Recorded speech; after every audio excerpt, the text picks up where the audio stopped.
Now, I know I'm a couple days late on this one, guys, but Ben Chiarot was traded to the Florida Panthers by the Montreal Canadiens for a first, a fourth, and prospect Ty Smilanic. Originally, I didn't think this trade was big enough to do a video on, but a bunch of you have been asking for it, so I figured, why not? Obviously here, Ben Chiarot's the big piece, and which is kind of funny to say, because I was looking at him as like a depth defenseman. He had a really good run with the Canadiens last year, which definitely improved his value. Obviously, Canadiens aren't going to be a playoff team this year. They're looking to trade him, and I think they got a really good return. So, in game here, 30 years old, 81 overall, making $3.5 million for one more year. I do believe they retained 50% of his contract. Having like a decent season this year. I think he's got like 18 points. Over his career, you can see never a big points guy. 21 was the most points he had in 69 games last year. Definitely more of a defensive defenseman, but he's a decent shutdown guy.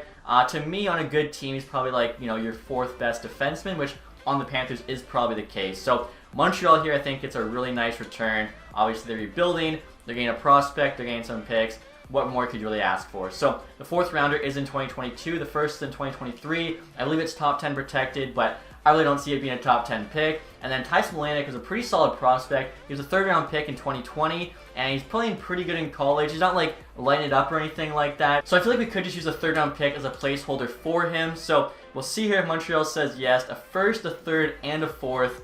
I'm thinking they will, even though in this they're actually a conservative buyer. There's a lot of value there for Chiarot.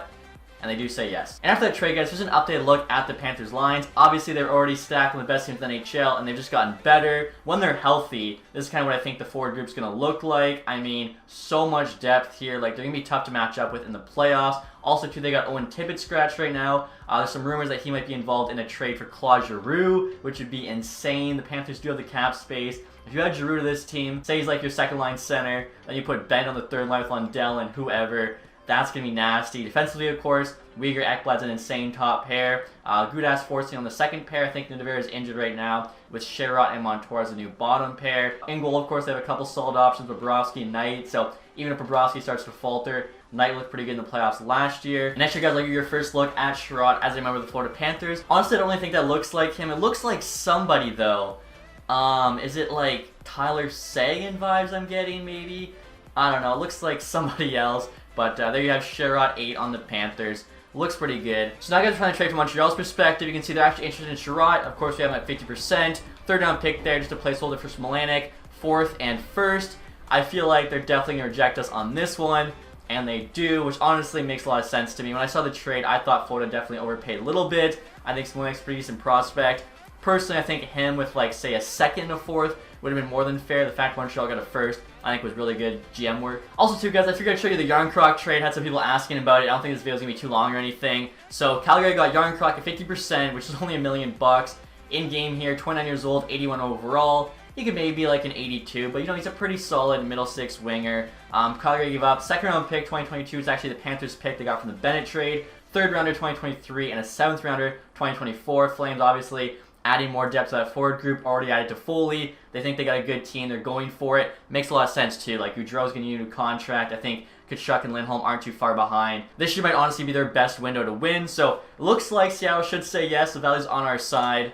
And they reject it due to the 50% retention, which at the beginning of the season, they always think, you know, is a bigger deal, especially $1 million on a team with 20 million cap space.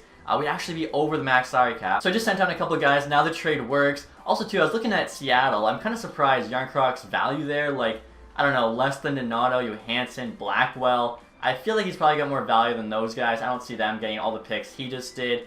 Even Cole Lane, he's younger, but pretty unproven. Drew McCann actually just signed an extension. So the Kraken should say yes now. The value is at least double, if not more, on the Flames side. And yeah, they do. And so after that trade, guys, here's what the Flames lines are looking like. Just ignore the chemistry. You got Gaudreau, Lindholm, Tkachuk. Such a nasty first line. Toffoli, Yarncroc, Mangiapane. The site I'm looking at has Yarncroc penciled in second line center. So it'll be pretty interesting. Coleman, Backlund, Dubé, pretty solid third line. Lewis, Monahan, Lucic on the fourth. Monahan playing fourth line definitely seems to be wasting him. I know he's not playing the greatest, but I feel like you at least got to get him in your top 9. Definitely, if he's not moved at the deadline, I see him being moved in the summer. He'll have one more year left at $6 million. Some team with some cap space, like an Arizona Coyotes, would definitely take a chance on him for cheap. Defensively here, not looking too bad. Good Branson right now. They also got Valimacky, who I think is injured. Stone scratched there, so they got some depth. Could use like maybe a better guy in the top 4 or something, but going to cost a lot of money. I feel like they're good to go with what they have, especially with how well Markstrom's been playing. And right here, guys, your first look at Järnkrok on the Calgary Flames. The number 19 there looks solid. And now, guys, are trying to trade from Seattle's side. The Flames want Järnkrok, have him retained at 50% there. They have the second and third on the block. Now, apparently they're at the max skaters. I'd actually trade a guy away to make it work. So we'll take back the worst skater that's kind of, whatever. Kirkland there shouldn't really affect this. I think Calgary's going to say no because still a lot of picks there. And yeah, they do say no. Honestly, when I saw the picks coming back, I was a little bit surprised. I felt like a second alone would have been enough, but right now, players seem to be selling at a premium. So the next few days should be very exciting. Hopefully, you guys enjoyed this video. If you did, leave that thumbs up. If you haven't subscribed yet, hit the sub button down below. Thank you guys so much for watching. Have a nice day. Goodbye.